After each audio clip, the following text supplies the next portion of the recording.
Hello everyone, this is Vaishnavi Dixit here. तो इस video में मैं कवर करने वाली हूँ जितने निमी के वेबसाइट के और भारत स्किल्स के वेबसाइट पे इलेक्ट्रीशियन के जो पेपर्स पड़े हुए हैं, ठीक है, जो सैम्पल पेपर्स पड़े हुए हैं उनको सॉल्व करने वाले हैं। क्योंकि काफ़ी सारे लोगों का मेरे पास में मैसेज आया था कि उसके कुछ आंसर्स जो है ना वो गलत हैं। अब उन आंसर्स को गलत को करेक्ट करना है और कुछ तो गलत नहीं है तब भी लोगों को गलत लग रहा है, ठीक है। तो मैं बिल्कुल, आप 100% श्योर रहिए, ट्रस्ट मी, वीडियो को बिल्कुल एंड तक देखिएगा। एक एक डाउट, सिंगल डाउट मैं आपका क्लियर कर दूंगी और सारे आंसर्स बिल्कुल ऑथेंटिक होंगे, वेरीफाइड होंगे। जो मैं बोलूँगी वही आंसर होगा। अगर वेबसाइट पर गलत है तो उसको भी हम करेक्ट करेंगे, ठीक है। तो स्टार्ट करते हैं हम लोग फर्स्ट क्वेश्चन से। ये वाला जो मॉड्यूल है ये डीसी जनरेटर का है, ठीक है। तो सेकेंड ईयर में चलता है जो, तो डीसी जनरेटर का है। डीसी जनरेटर से हम स्टार्ट कर रहे हैं। जो फर्स्ट क्वेश्चन है वो क्या कह रहा है, what is the name of part marked as X in DC generator. जो ये डीसी जनरेटर का पार्ट है कोई सा, उसमें जो आपको ये उठे हुए पार्ट दिख रहे हैं, राइजर्स दिख रहे हैं, ये क्या बता रहे हैं, ठीक है। और ये क्या है, ये कम्यूटेटर है ना। ये अभी अगर ये जो पार्ट आपको दिख रहा है ये पूरा कम्यूटेटर है, इसके ये राइजर है, इनको क्या बोलेंगे, मतलब ये उठे हुए पार्ट को क्या बोलेंगे, इनको बोलते हैं हम कम्यूटेटर राइजर, ठीक है। क्या बोलते हैं, कम्यूटेटर राइजर। सेकेंड क्वेश्चन पे चलते हैं। What is the name of DC generator. ये जो आपको फिगर दे रखा है, इस फिगर से आपको बताना है कि कौन सा डीसी जनरेटर है ये, ठीक है। तो देखो, इसको अगर हम देखें कि ये कौन सा डीसी जनरेटर है, इसकी डायरेक्शन देखो आप, इस साइड आ रहा है, और इसकी डायरेक्शन देखो इस साइड। शंट फील्ड और सीरीज फील्ड की डायरेक्शन जब अलग होती है तो हमेशा कौन सा जनरेटर होता है, डिफरेंशियल कंपाउंड जनरेटर होता है, ठीक है। इससे पहले मैंने एक और वीडियो अपलोड किया था जिसमें मैंने सारे जितने भी डीसी मशीन्स हैं उनकी डायरेक्शन चेंज करना बताया था, उनकी रिवर्स डायरेक्शन कैसे करना है। तो उसमें आपको क्लियर बताया था मैंने कि अगर आप सीरीज फील्ड या शंट फील्ड, इन दोनों में से किसी एक फील्ड की डायरेक्शन क्या कर देते हो, चेंज कर देते हो, तो आपका डिफरेंशियल कंपाउंड क्यूमुलेटिव कंपाउंड बन जाता है, और क्यूमुलेटिव कंपाउंड क्या बन जाता है, डिफरेंशियल कंपाउंड बन जाता है। I hope it's clear to all. Okay, so इसका सही आंसर क्या हो जाएगा, डिफरेंशियल कंपाउंड मोटर। आपको लॉन्ग शंट है या शॉर्ट शंट है ये भी दिक्कत है। तो देखो, जब भी ये फील्ड वाइंडिंग जो है वो पूरे के पूरे आर्मेचर प्लस सीरीज वाइंडिंग दोनों के पैरेलल में कनेक्टेड हो तो ये होता है हमारा लॉन्ग शंट, ठीक है। क्या होता है, लॉन्ग शंट होता है। अगर ऐसा होता है कि ये जो फील्ड वाइंडिंग है केवल आर्मेचर तक ही कनेक्ट होती, सिर्फ इतने इतने में कनेक्ट होती, तो फिर ये हो जाता शॉर्ट शंट, ठीक है। I hope it's clear to all. Next question पे चलते हैं। Which rule is used to find the direction of induced EMF in DC generator? DC generator में EMF induced डायरेक्शन कौन बताता है? ऑब्वियस सी बात है, ये तो हम 10th क्लास से पढ़ते आ रहे हैं कि DC जनरेटर में जो EMF इंड्यूस्ड होगा उसकी डायरेक्शन कौन बताएगा, राइट हैंड रूल बताएगा, ठीक है। कौन सा बताएगा, फ्लेमिंग्स राइट हैंड रूल। इसका ऑप्शन डी होगा, फ्लेमिंग्स राइट हैंड रूल। तो इसका आंसर हो जाएगा फ्लेमिंग्स राइट हैंड रूल, ठीक है। ये इसका सही आंसर है, कोई डाउट वाली बात नहीं है। हमेशा ईएमएफ जनरेट करने के लिए राइट हैंड रूल ही लगता है, फ्लेमिंग का राइट हैंड रूल। और अगर मोटर की बात करते, फोर्स की बात करते, तो कौन सा रूल लग जाता, तो लग जाता Fleming's left hand rule, okay.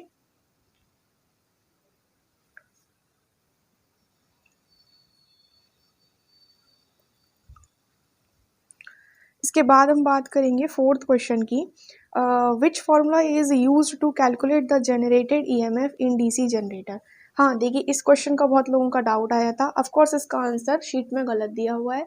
इसकी जो निमी की वेबसाइट पे आंसर शीट है उसका आंसर बिल्कुल डेफिनेटली गलत है। डी दिया हुआ है, इसका डी आंसर बिल्कुल भी नहीं होने वाला है। इसका आंसर होगा सी, ठीक है। NP5Z/60 है, 5 नीचे आ ही नहीं सकता, ठीक है। NP5Z/60 इसका करेक्ट आंसर हो जाएगा, ठीक है। What is the formula to calculate back EMF of a DC motor? DC motor का जो बैक EMF का फॉर्मूला है वो क्या हो जाएगा। फर्स्ट तो किसी का भी नहीं होता है, सेकंड वाला भी किसी का नहीं होता है। अब बच्चा सी और डी, एक मोटर का और एक जनरेटर का है। जब मोटर की बात करते हैं तो ये आंसर क्या होगा, back EMF is equals to V - IA RA volts, ठीक है। अगर जनरेटर होता तो क्या आंसर होता, तो होता E G equals to V plus I R, ये वाला, ठीक है, ये वाला आंसर हो जाता। नेक्स्ट क्वेश्चन पे चले। क्वेश्चन नंबर 6 क्या बोल रहा है, what is the name of the part marked x in DC generator. अरे ये क्या है, पोल है, ठीक है। सबसे पहले ये क्या है, ये पूरा पोल है। ये बता रहा है कि ये जो एक्स मार्क कर रखा है ये क्या है, मतलब इसका जो सबसे लोअर पार्ट है वो क्या है, जो फेस है, ठीक है। अब इसको क्या बोलते हैं हम, पोल शू बोलते हैं। पोल शू नहीं होता ऑप्शन में, पोल फेस भी होता ना तो वो भी सही होता, ठीक है। फिर आप लोग ना कंफ्यूज हो जाते हो छोटी छोटी चीज़ों में, तो दोनों ही सही होते हैं। वैसे इसको ऑप्शन के अकॉर्डिंग पोल शू हो गए। सॉरी। अब ये जो ऐसे cut cut cut cut cut cut ऐसे कर रखे हैं, इनको क्या बोलेंगे, लैमिनेशंस ऑफ पोल हैं, ठीक है। ये जो लैमिनेशन है, और ये आपको जो सर्कुलर पार्ट में दिख रहे हैं ये क्या है, ये नट है। नट के साथ में ये इन दोनों, इन सबको लैमिनेशंस को स्टिक कर रखा है, और बीच में क्या लगाते हैं, वार्निश लगाते हैं, ठीक है। इसके बाद नेक्स्ट क्वेश्चन पे चलते हैं। इसको थोड़ा मैं इरेज कर दूँ। What is the name of the DC generator. अब ये डीसी जनरेटर जो दे रखा है इसका नेम क्या है। देखो इसको हम लोग बहुत अच्छे से देखते हैं। आप एक बात बताइए, इधर और इधर इतना बड़ा दे रखा है ना सर्किट डायग्राम, कोई मतलब नहीं है, डराने के लिए अमीटर वोल्ट मीटर लगा दिए। आपको सिर्फ क्या देखना है कि ये जो फील्ड वाइंडिंग है और ये जो आर्मेचर वाइंडिंग है, इन दोनों में आपको कोई कनेक्शन दिख रहा है क्या, नहीं है ना। बीच में देखो एयर है, ठीक है, तो बीच में कोई कनेक्शन नहीं है। जब भी कोई कनेक्शन नहीं होता है तो हमेशा सेपरेटली एक्साइटेड जनरेटर होगा। कनेक्शन ही सेपरेटली एक्साइट कर रहे हैं तो ये कौन सा हो जाएगा, सेपरेटली एक्साइटेड जनरेटर हो जाएगा। Got it. नेक्स्ट क्वेश्चन पे चलते हैं। Which energy is converted into electrical energy by generator. ये तो बच्चा भी बता देगा, ठीक है। इसका क्वेश्चन क्या हो जाएगा, mechanical energy. Mechanical energy into electrical energy converted by the generator, and इसका उल्टा कर दो तो मोटर। नेक्स्ट क्वेश्चन पे चलते हैं। What is the name of DC generator field. ये आपको जो फील्ड पोल दिख रहा है, इस पोल पे जो आपको क्या दे रखा है, ये फील्ड पोल है। इस पे आपको सबकी डायरेक्शन इस साइड है, ठीक है, इसकी ऊपर वाले की भी नीचे वाले की भी। अब अगर सेम डायरेक्शन है तो मैंने आपको क्या बताया था, सेम डायरेक्शन है तो मैंने आपको बताया था कि क्यूमुलेटिव जनरेटर होगा, ठीक है। क्यूमुलेटिव किस साइड होगा, दोनों एक साइड। डिफरेंशियल मतलब अलग, एक इधर आ रहा होता और एक इधर आ रहा होता, तो डिफरेंशियल कंपाउंड हो जाता। Got it. नेक्स्ट क्वेश्चन है, what is the principle of DC generator. हाँ, इस क्वेश्चन का आंसर बहुत लोगों को लग रहा है कि यार ये क्या दे रखा है। तो principle, what is the principle of DC generator. DC generator का प्रिंसिपल क्या है। डीसी जनरेटर का प्रिंसिपल एक ही प्रिंसिपल हो सकता है, कौन सा, Faraday law of electromagnetic induction. Faraday law of electromagnetic induction, ठीक है। तो इसका आंसर क्या हो जाएगा, इधर तो दे नहीं रखा है कोई सा, आगे के ऑप्शंस देखते हैं। यस, इसका ऑप्शन क्या हो जाएगा, डी हो जाएगा, Faraday law of electromagnetic induction. Next question पे चलते हैं। What is the formula of dynamic induced EMF. Dynamically induced EMF का जो फॉर्मूला होता है वो होता है V L V sine theta volt. अगर फोर्स का पूछता तो क्या हो जाता, V I L sine theta, ठीक है। ये किसका हो जाता, फोर्स का हो जाता। अगर मोटर की बात कर रहा होता तो फोर्स का बिल साइन थीटा हो जाता। Got it. नेक्स्ट क्वेश्चन पे चलते हैं। नेक्स्ट क्वेश्चन क्या बोल रहा है, which rule is use to find direction of magnetic field. इस क्वेश्चन का आंसर पीडीएफ में गलत है, बिल्कुल डेफिनेटली गलत है, और मैं आपको बताने वाली हूँ कि क्या सही होगा। ओके,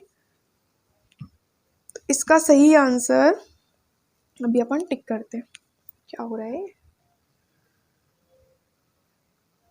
चलो आ जाओ। What is the rule is use to find the direction of magnetic field. देखो मैग्नेटिक फील्ड के लिए जो भी हम रूल यूज करते हैं ना, उसको हम बोलते हैं मैक्सवेल्स राइट हैंड रूल, जो कि ऑप्शन में नहीं है। तो इन्होंने आंसर दे दिया फ्लेमिंग्स राइट हैंड रूल, जो कि डेफिनेटली क्या है, ऑफकोर्स, मतलब मैं कह रही हूँ 400% गलत है, 400% गलत है ना। फ्लेमिंग्स का राइट हैंड रूल कभी भी लगता ही नहीं है मैग्नेटिक फील्ड निकालने के लिए, लेफ्ट भी नहीं लगता है। अब बच्चा या तो ये हो सकता है या तो ये हो सकता है। तो देखो मैं आपको बता दूं कि जो कॉर्क स्क्रू रूल होता है और मैक्सवेल्स राइट हैंड रूल होता है, वो दोनों क्या होते हैं, सेम होते हैं, ठीक है। दोनों ही सेम होते हैं। इसका मतलब ये है, ये रूल क्या बोलता है, देखो मैं आपको बताती हूँ।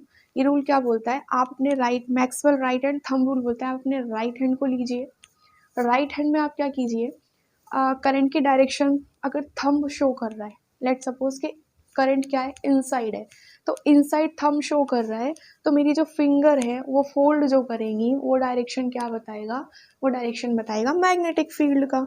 ठीक है, जैसे बन तो नहीं पाएगा, कोशिश करती हूँ। ठीक है, ये आपकी कुछ फिंगर्स हैं। ठीक है, तो अगर आपने इस डायरेक्शन में करंट है तो आप अगर इनको इस साइड फोल्ड करेंगे, ठीक है, तो ये जो डायरेक्शन होगी वो क्या होगी, आपकी मैग्नेटिक फील्ड की डायरेक्शन होगी। ठीक है, और अगर आप इस साइड हैं तो बाहर की साइड हो जाएगी, अगर आपका थंब इस साइड है और आपकी फिंगर ये है तो डायरेक्शन फील्ड इस साइड हो जाएगी। आप करके देखना एक बार, इस तरीके से आएगा ये। ठीक है, और अगर स्क्रू रूल की बात करूँ तो स्क्रू का भी यही है, जैसे ये स्क्रू है, ठीक है, ये अगर ऐसा है, इसका मतलब क्या है, अंदर की साइड घुमा रही हूँ, मतलब अंदर की साइड घुमाते हैं हम इसको, अंदर की साइड जा रहा है, ये स्क्रू अंदर की साइड जा रहा है, तो डायरेक्शन किधर होती है, ऐसी होती है, this is the magnetic field, और अंदर जा रहा है उसको हम मान लेंगे करंट। अब अगर ऐसा होता कि ये जो है बाहर की साइड, स्क्रू क्या हो रहा है, बाहर की साइड आ रहा है, अब अपना राइट हैंड लेके बाहर की साइड थंब को करो और फिंगर को फोल्ड करो तो ये इस साइड जाएंगी, तो मैग्नेटिक फील्ड डायरेक्शन इस साइड हो गई। ठीक है, तो मैग्नेटिक फील्ड की डायरेक्शन अल्टीमेटली हमें बता कौन रहा है, स्क्रू रूल बता रहा है, तो करेक्ट आंसर क्या होगा इसका, ए होगा। मैंने आपको बोला था मैं ऑथेंटिक आंसर दूंगी, वेरीफाई करके दूंगी, बिल्कुल करेक्ट आंसर है ये, 100% करेक्ट आंसर है। डी तो 400% गलत है। ठीक है, चलो ये वाला रूल भी मैं बता देती हूँ कि ये क्या होता है। ये रूल ये कहता है कि आप क्या करो, आपके राइट हैंड को इस तरीके से रखो कि आपका जो थंब है वो करंट की डायरेक्शन बताए और आपकी जो फिंगर्स हैं वो क्या बताएं, फील्ड की डायरेक्शन बताएं। तो आपका जो पाम है ना वो क्या बताने वाला है, वो बताने वाला है डायरेक्शन ऑफ फोर्स। ठीक है, जैसे आपका ये हाथ है, हाथ बनाती हूँ मैं, ये हाथ है, ठीक है, अगर आपका ये हाथ है, अगर आप इसको करंट की डायरेक्शन में रख देते हो, किसकी, करंट की डायरेक्शन में रख देते हो, और आपकी जो फिंगर्स हैं इन फिंगर्स को आप मैग्नेटिक फील्ड की डायरेक्शन में रख देते हो, तो आपका ये जो पाम का एरिया है, जैसे मान लो ये रूफ की साइड है, छत की साइड है, सीलिंग की साइड है, तो ये आपका क्या बताएगा, डायरेक्शन बताएगा। ये इसको बोल सकते हैं हम कि फ्लेमिंग के लेफ्ट हैंड के कुछ कुछ सिमिलर है। ठीक है, कुछ कुछ परपेंडिकुलर तीनों चीजें होनी चाहिए। ठीक है, तो यहाँ भी ये परपेंडिकुलर तीनों चीजें आ जाती हैं। ओके, तो पाम रूल हो नहीं सकता, ये दोनों तो होंगे नहीं कभी भी। आंसर क्या हो जाएगा, कॉर्क स्क्रू रूल। इस क्वेश्चन में बहुत डाउट था, आई होप कि सबको क्लियर हो गया होगा। नेक्स्ट क्वेश्चन देखते हैं, what is the name of part of DC generator. ये तो पता है, योक होता है, फ्रेम होता है, इसमें तो किसी को कोई डाउट ही नहीं होगा, कभी भी नहीं हो पाएगा। इसका आंसर हो जाएगा योक और फ्रेम। नेक्स्ट क्वेश्चन पे चलते हैं, चले जाओ। How many parallel paths in duplex lap winding of a 4-pole DC generator।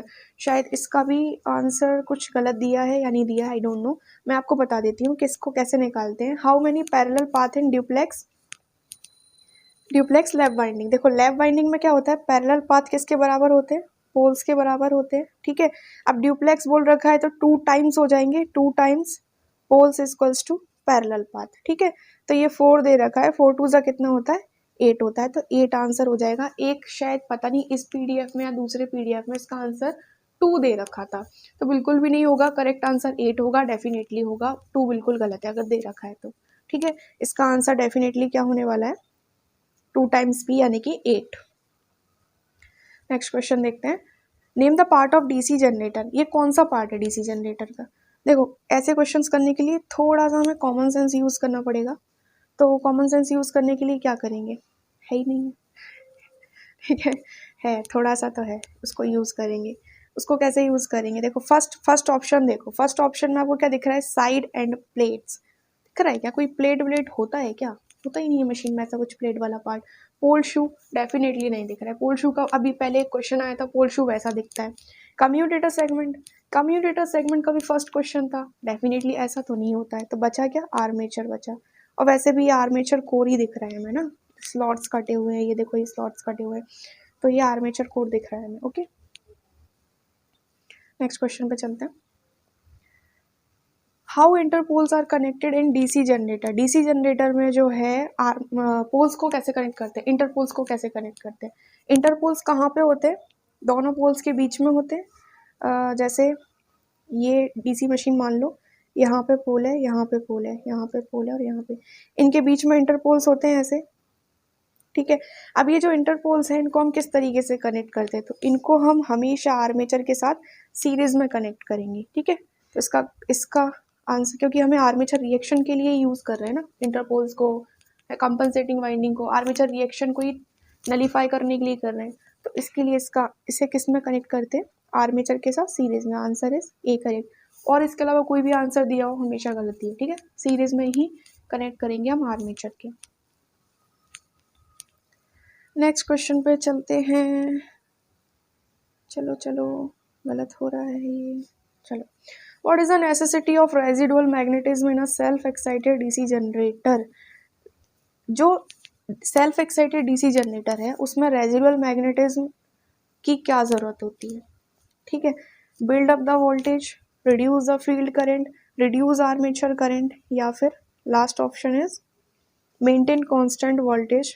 नहीं, देखो रेजिडुअल का तो एक ही काम होता है, कोई सी भी मोटर कोई सी भी जनरेटर में हो, build up the voltage, initially voltage build up करना होता है ना, उसके लिए यूज़ करते हैं हम क्या, रेजिडुअल मैग्नेटिज्म।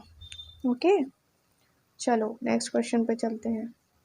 नेक्स्ट क्वेश्चन क्या है, which are the 2 points that are brush contact resistance measured in DC machine. कौन कौन से 2 कॉन्टैक्ट्स हैं जिनके बीच में डीसी मशीन के रेजिस्टेंस को कैलकुलेट किया जाता है।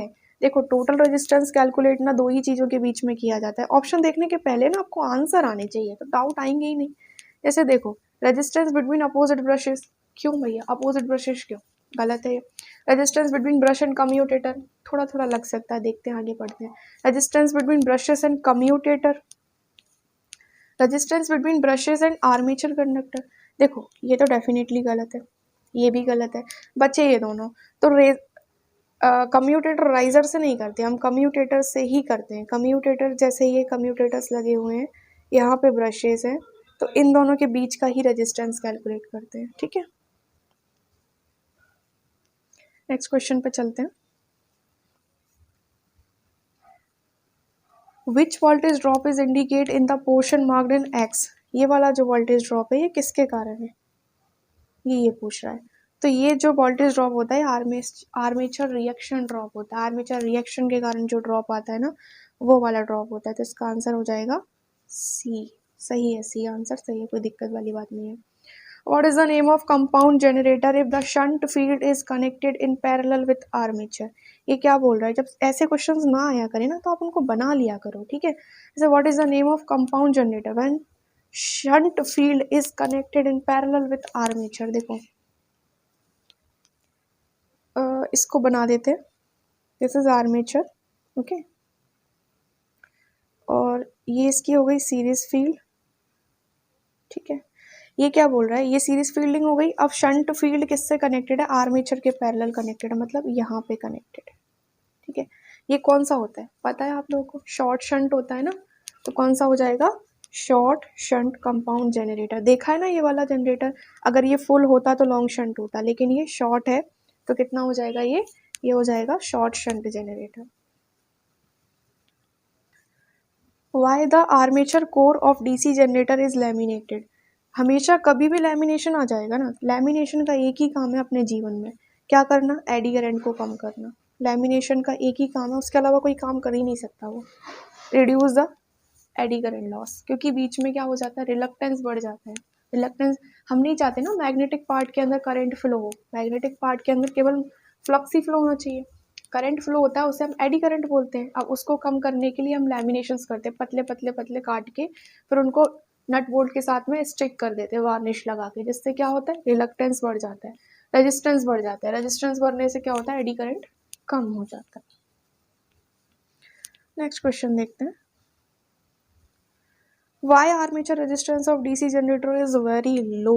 डीसी जनरेटर का आर्मेचर रेजिस्टेंस बहुत लो क्यों रखा जाता है, रिड्यूस आर्मेचर करंट, नहीं, रेजिस्टेंस लो है तो आर्मेचर करंट तो ज़्यादा ही होगा, तो पहला ऑप्शन तो वैसे ही गलत हो गया। रिड्यूस आर्मेचर वोल्टेज ड्रॉप, यही सही है ना। हम नहीं चाहते ना, जैसे हमें जो किसकी बात कर रहे हैं, हम जनरेटर की बात कर रहे हैं, तो हमें जो वोल्टेज ड्रॉप करने के बाद मिलेगा टर्मिनल पे, तो बेटर है ना कि टर्मिनल वोल्टेज हमें ज़्यादा से ज़्यादा मिले, ठीक है।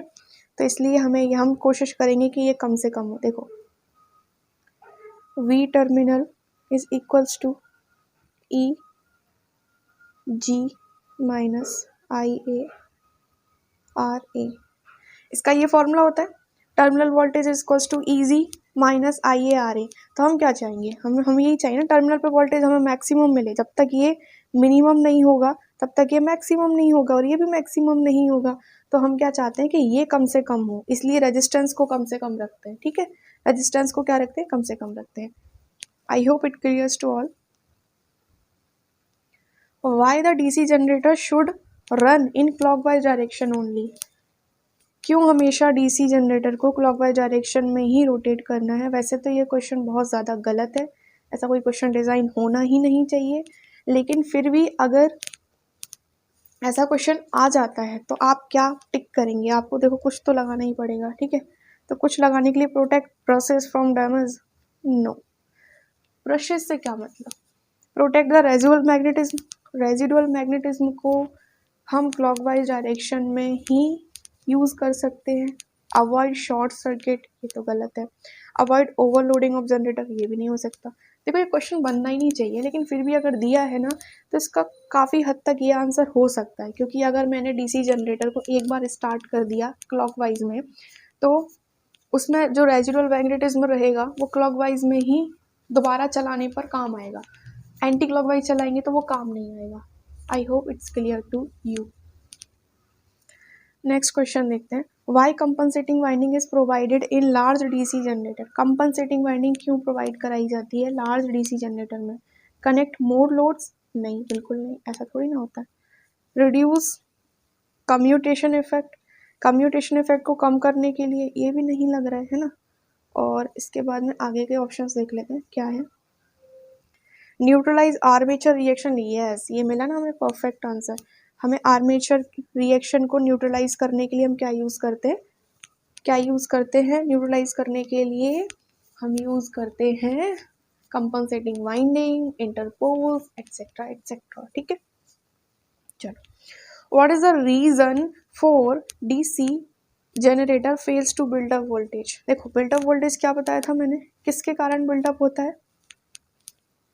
एक तो अगर वोल्टेज बिल्डअप नहीं हो रहा है, एक तो रेजिडुअल मैग्नेटिज्म नहीं हो सकता, ऐसा हो, ये पॉसिबल है। दूसरा ये पॉसिबल है कि क्रिटिकल रेजिस्टेंस जो होता है ना, उस रेजिस्टेंस से ज़्यादा हो जाए, ठीक है, या क्रिटिकल स्पीड से कम हो जाए, दोनों ही ऑप्शन हो सकते हैं इसमें। तो हमारे पास जो ऑप्शन है उसके अकॉर्डिंग देखते हैं। लूज ब्रश कॉन्टैक्ट, ना। आर्मेचर रेजिस्टेंस इज मोर, ना। Field resistance is above critical resistance, yes this is the correct answer. कि आपको अगर वोल्टेज बिल्डअप करना है तो एक कंडीशन होनी चाहिए, critical resistance, field resistance critical resistance से हमेशा कम होना चाहिए और स्पीड हमेशा ज़्यादा होनी चाहिए, तभी वोल्टेज बिल्डअप होगा। नेक्स्ट क्वेश्चन पे चलते हैं। What is the name of generator if it's field is connected in parallel with armature. ये तो सेम क्वेश्चन है, कर लिया था शायद, ये रिपीट है, ठीक है देखते हैं। दूसरा ऑप्शंस अलग है इसके। What is the name of generator if it's field connected in parallel with armature. देखो इसको देखते हैं क्या लिखा है। इससे बोला कि कौन सा है जिसमें ये आर्मेचर फील्ड के पैरेलल में लगा हो, तो ये तो शंट होता है, ठीक है। इसका आंसर हो जाएगा शंट जनरेटर। नेक्स्ट क्वेश्चन पे चलते हैं। What is the purpose of pole shoe in DC generator. Pole shoe का क्या काम है DC जनरेटर में। पोल शू क्या करता है, देखो जैसे ये है, ये ऐसा और ये ऐसा, ये पोल शू को हम टैपर शेप में भी बनाते हैं, तो ये इसलिए लगाते हैं। पोल शू का काम ये है, पोल शू का काम क्या है, पोल शू का काम है कि जो फ्लक्स है उसको यूनिफॉर्मली स्प्रेड आउट करना, ठीक है। तो इसका आंसर हो जाएगा डी। नेक्स्ट क्वेश्चन पे चलते हैं। What is the function of split ring in DC generator. Split ring का क्या काम होता है DC जनरेटर में। Maintain constant voltage, collect the current unidirectionally, reduce the voltage drop at brushes, increase the terminal voltage than rated voltage. तो split ring जो होती है ना, वो यूनिडायरेक्शनल कर देती हैं करंट को, ठीक है। डीसी में हमें क्या चाहिए होता है, यूनिडायरेक्शनल चाहिए होता है ना, और बिल्डअप कैसा होता है, एसी होता है। तो ये कलेक्ट करती है यूनिडायरेक्शनल करंट को, यूनिडायरेक्शनल करंट को ये कलेक्ट करती है। नेक्स्ट क्वेश्चन पे चलेंगे। Which material is used to make brush in generator. Generator में कौन सा मटीरियल है जो ब्रश बनाने के लिए यूज करते हैं? स्टील करते हैं क्या? नहीं करते। ग्रेफाइट तो करते हैं, स्टील नहीं करते। कार्बन करते हैं क्या? करते हैं। ग्रेफाइट करते हैं? करते हैं। कास्ट आयरन नहीं करते, ग्रेफाइट कर लेते हैं। ग्रेफाइट सब में कॉमन है, तो ग्रेफाइट तो करते ही हैं। एल्यूमिनियम नहीं करते, तो correct answer is carbon and graphite. Next question, why DC generator are losing their residual magnetism. DC generator अपना रेजिडुअल मैग्नेटिज्म क्यों लूज कर देता है? हैवी शॉर्ट सर्किट हो गया क्या लोड में? Running without load continuously running without break, change the direction, rotation very often.